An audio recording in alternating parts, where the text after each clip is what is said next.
Do you want a financially secure future, not just for yourself, but for your loved ones as well? This is Generations of Wealth, the podcast that breaks down the most effective wealth building strategies you can easily apply to your own life. Join investor and international best-selling author Derek Dombeck in exploring practical tips and sound advice on building a profitable business, creating a powerful brand, or getting into the thriving world of real estate investing. This is your chance to create your very own financial roadmap to live your vision, love your life. Let's begin this discussion with your host, Derek Dombeck.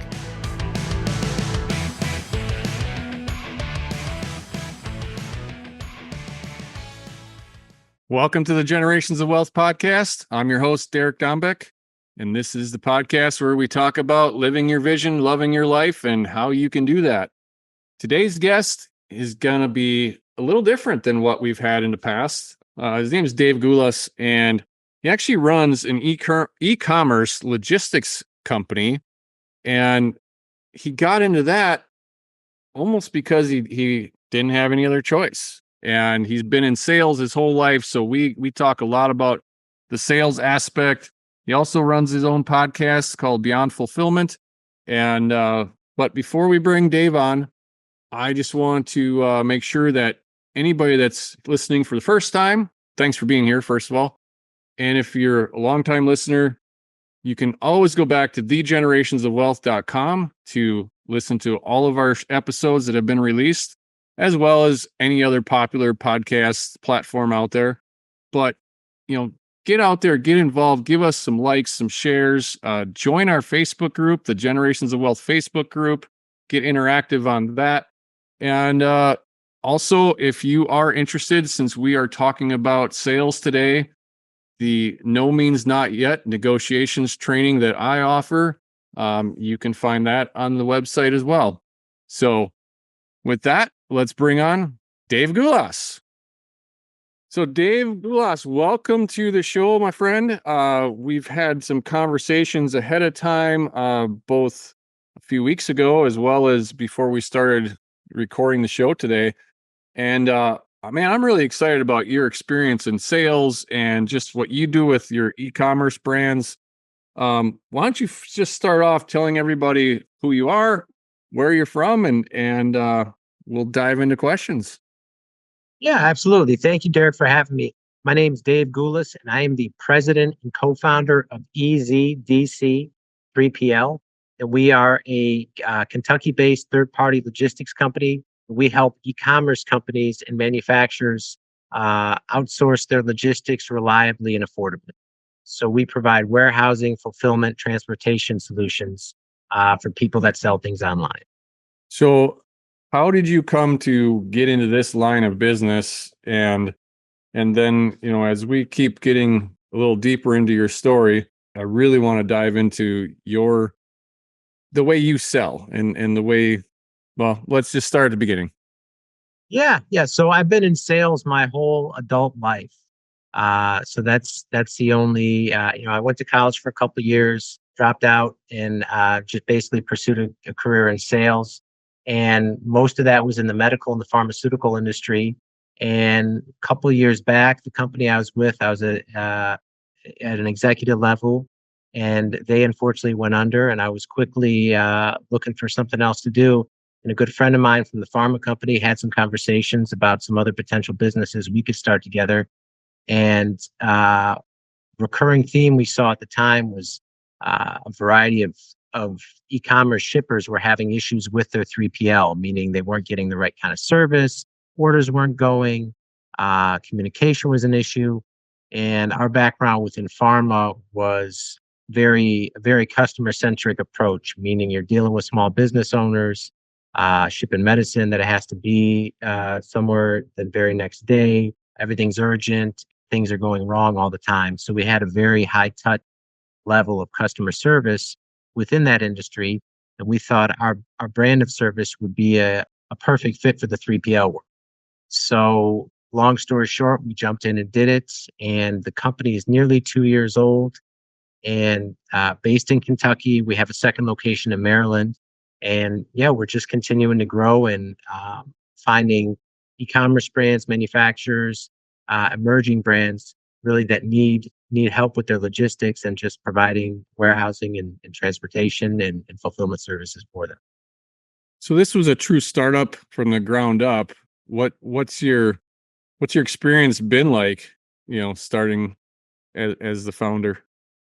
Oh man, well, a variety of things. So, I've always being in sales too, right? I've always been optimistic, had a positive attitude, and been up for a challenge. And I'm used to dealing with the grind and the ups and downs of the sales profession.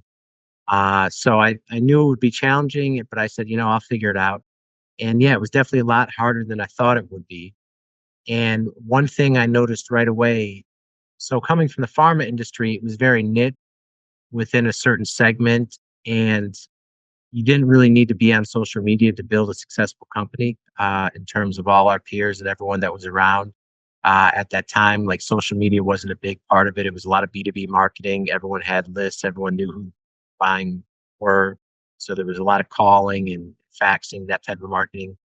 Transitioning over to logistics, I realized the importance of having a personal brand, being out there where people could see what you do, posting content consistently and just getting known so people could find you, just given the nature of the business that we serve, time that it might be right for us to. So quickly realizing that I had to basically get busy building a personal brand and getting out there and posting content and letting people know who I was. So that was the biggest, I guess, surprise that came with it, is just that the urgent need to do that. So I began doing that on LinkedIn and saw some initial traction and growth. And then things really picked up when I started a podcast. And I'd never thought about starting a podcast prior, never even crossed my mind. And how that came about too is that, I had so many conversations, networking with people and just meeting others at trade show when I was really getting out there. And though that turned out to be the most valuable source of learning, is these conversations with other founders and other entrepreneurs. And then one day the idea popped in my head. It's like, hey, if I could put all this on a public forum, others could benefit from these conversations. It would spotlight the guest. It would spotlight our company. And it just seemed like it made perfect sense. And even though I had no experience doing a podcast, no idea really what to do, I just said, man, that would be a perfect way to get this out there. And I just started doing it. And yeah, we've published, as of right now, we've published 54 episodes in just over 9 months. And we're continuing to publish twice a week. Got a whole lot more booked. And yeah, the podcast is rolling. What's the name of the podcast, Dave? The podcast is called Beyond Fulfillment. And that's right now, it's everywhere that podcasts are consumed. So YouTube is where we started. It's also on Spotify, on Apple, on iHeart, as well as all of the smaller platforms. So I know for me with the Generations of Wealth podcast, I had dabbled a little bit in the past. And then, this past winter is when we decided to go all in and made the commitment to run a weekly show. It's a ton of work. And I don't necessarily know that a lot of people who listen to podcasts on a regular basis have any idea what it takes to put out a weekly show. I honestly don't know how anybody puts out a daily show. That just blows my freaking mind. But, most of us are going to record several episodes ahead, at least. And I know today, the day that we're recording this is my third show of the day. And, it's draining. But it's exhilarating at the same time. Would you agree? Yeah, it's definitely work. So a couple of things you hit on too is the amount of work. Like I didn't know what goes into it. And, from doing a podcast, like there's a spectrum, right? You can go low cost, no cost, all the way up to very expensive in a variety of areas.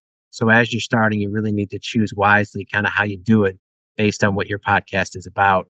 So for me too, the main way I feel I've been able to get it off the ground and keep going is just focusing on my strengths and what I'm good at and outsourcing the rest. So myself having a sales background, it's very easy for me to quote prospect and to find guests and to ask them, hey, would you like to be on my show?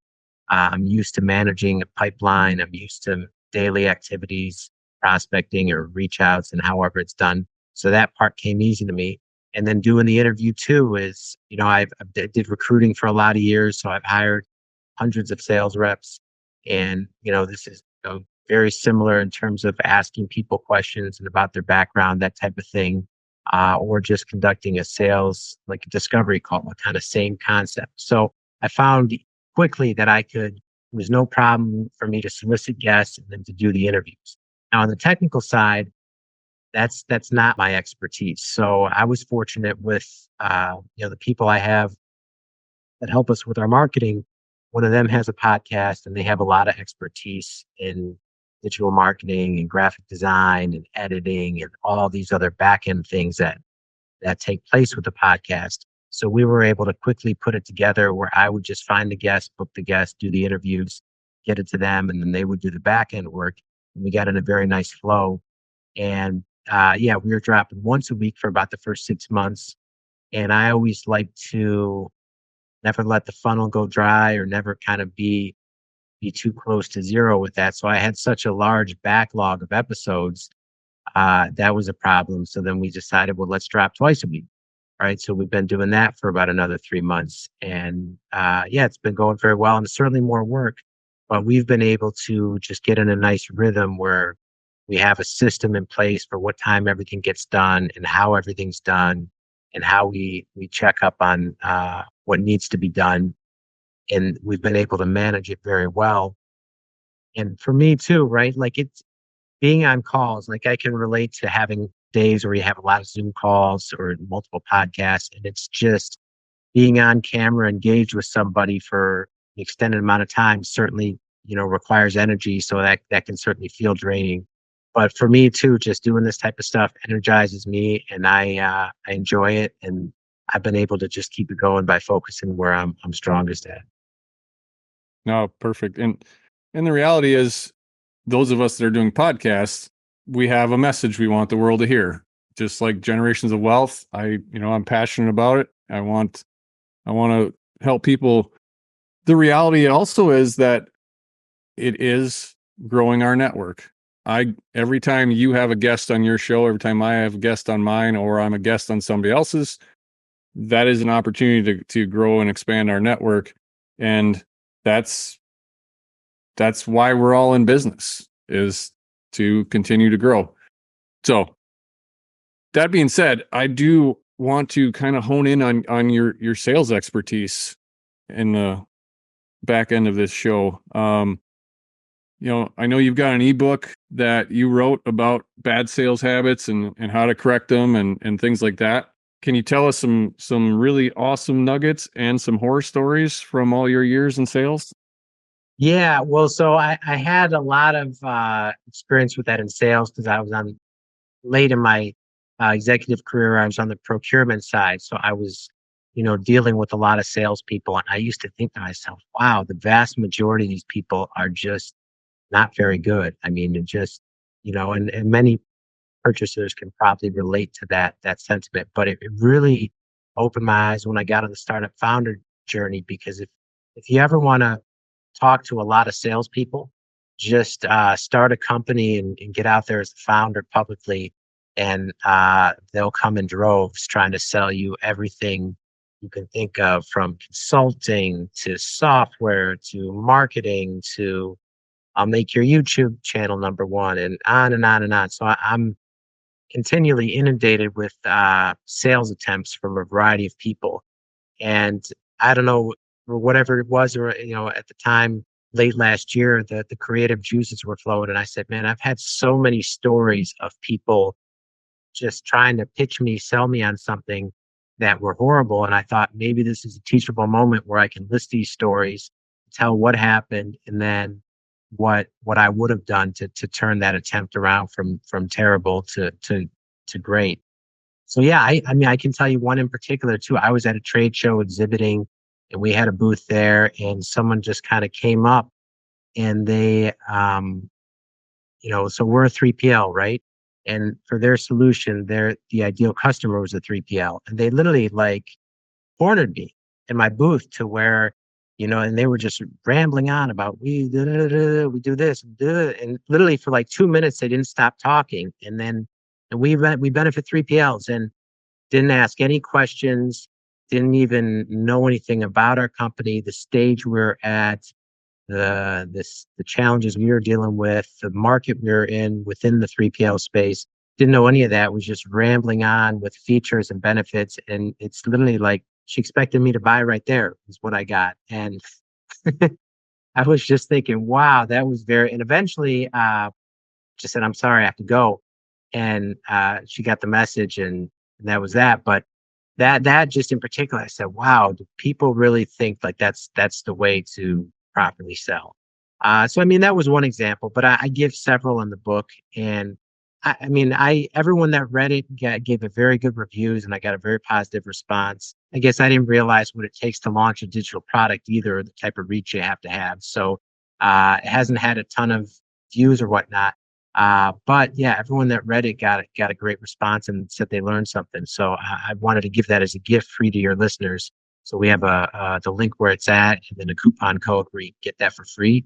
And hopefully, if there's any entrepreneurs or even investors listening to your show that sell for a living and maybe want to get some unique perspectives from the other side as far as how those attempts come across, it's a quick read, and hopefully someone can benefit from that. Yeah, absolutely. Everybody can go to thegenerationsofwealth.com/bad sales and check out Dave's book. So, and that's awesome. A lot of our listeners are real estate investors and they are entrepreneurs, and it's been my pet peeve over the years of how little time people spend learning how to negotiate and sell and talk to people.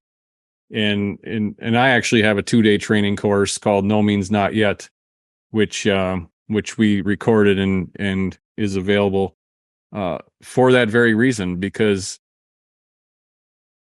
I can't tell you how many people I know in my space that spend thousands of dollars a month in marketing and to try and bring in leads, and they don't know how to convert. They don't know how to actually talk to people. And it's getting worse in my opinion, it's getting worse in this day and age because nobody wants to have a face-to-face conversation. They want it all quick and texting and emails and everything else. So are you kind of old school? Are you a face-to-face or on the phone type of a salesperson? Vast majority of my sales career has been over the phone. It's been B2B, selling nationwide, commodities type of thing. But then I've had a lot of trade show experience. So there's a lot of, and this is not necessarily closing deals. Sometimes you'll close a deal face to face, but it's more about meeting people, getting to know people, maybe talking about things when you have a personal meeting that you wouldn't have otherwise over the phone, and just kind of deepening that relationship. And then, the way the world's evolved, and especially now with my founder journey, so many of my calls are on Zoom. And we're, we deal with people from all over the country, and then numerous overseas clients as well. So oftentimes it's a phone or a Zoom call.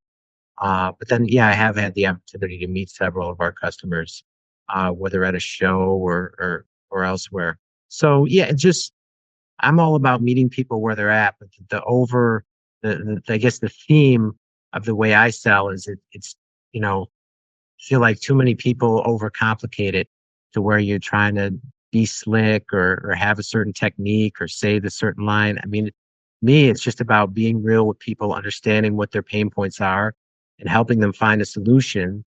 And if your product or service can do that, great. And if not, I mean, just being genuinely interested as a human being and helping them find a solution, whether that's a referral to someone else, an intro to someone else, a suggestion of where they might find that solution. But I found that if you just take that attitude, you can do very well, and people respect you a lot more. And like you said too, if it's no, I mean, people have told me no, it's not even no, it's just not the right time, right? Mm-hmm. Like you said, no means not yet. And so often in our business, no just means it's not the right time. But if you do things the right way and preserve that relationship, you can often get business down the road when it is the right time. So I would encourage people to just always be thinking about that. And, so many people I see out there are just trying to close the sale for the sake of closing the sale, even if it doesn't make sense. And if you're really doing it right, if your solution is going to be a fit or not. And if it's not, you certainly shouldn't push, because that, it's not going to be like, they're going to know too that it's not the right fit. And you're just going to do more harm than good if you're pushing too hard where there's not really a fit there. Yeah, you start getting up against or pushing them back against the wall, and you come across as the pushy used car salesman. Nothing good ever comes of that. And even if you get that sale, so to speak, they're going to have buyer's remorse, and there's going to be returns. So at least that's the way I feel about it. Yeah, I agree. And the other thing too is take time to get to understand your prospect and ask more questions. I can't tell you, even currently when I go to a trade show, how many people maybe from these bigger corporate companies are trying to just pitch and sell, without even understanding us as a company and where we're at and what our needs are. And, everyone has quotas and numbers to meet and whatnot. But yeah, when you don't do things the right way, nothing works out as it should. No, for sure. For sure. Well, Dave, I really appreciate you being with us today. Is there a question that I should have asked you that I did not? And it can be about anything in your world. Oh, man. Well, yeah, a couple of things. So we talked about the podcast. So yeah, if anyone's just tuning in, Beyond Fulfillment podcast, we drop twice a week. We spotlight entrepreneurs, small business owners, founders. We talk about what their journey's like, challenges they had to overcome, pivots they had to make, lessons they've learned. So yeah, we are rolling with that. We drop every Tuesday and Thursday. So check us out: YouTube, Spotify, Apple, everywhere else podcasts are consumed.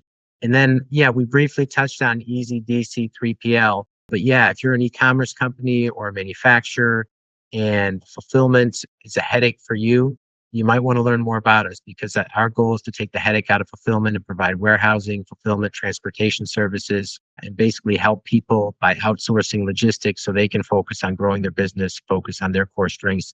Let us handle the logistics. So best place to find out more about us is EZDC3PL.com. Perfect. Well, I appreciate it again. And we didn't get into any kind of upper Midwest rivalries, because we talked earlier and there wasn't anything that we have rivals. You're in Michigan, I'm in Wisconsin, and we're both in great parts of the world. So at least this time of year, until about January, and then it gets a little sketchy. Yeah, all good.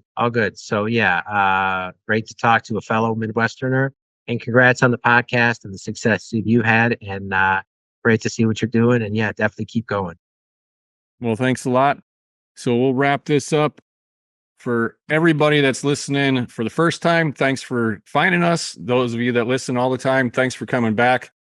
And please go on anywhere you find both Dave's podcast, the Generations of Wealth podcast.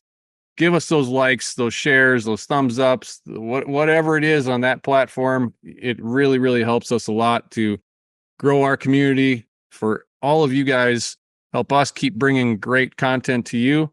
And for anything that I put out, the Generations of Wealth Voyage, which is the conference at sea, and the Circle of Trust Mastermind, the No Means Not Yet negotiations training, all of that can be found at thegenerationsofwealth.com, including all of our shows that have been released. If you missed a few of them or you want to go back and listen again, that's where you go. So till the next show, go out there, live your vision, love your life. We'll see you then. Bye-bye. Thank you for joining us on another insightful episode of Generations of Wealth. May your newfound knowledge help you in leveling up your own strategies to get through the many obstacles to your money-making processes and bring you much closer to the financially secure life you truly deserve. Continue filling up your accounts and further polish your financial tactics by listening to more episodes of the podcast at thegenerationsofwealth.com. Because in your wealth building journey, there is no other way to go but up.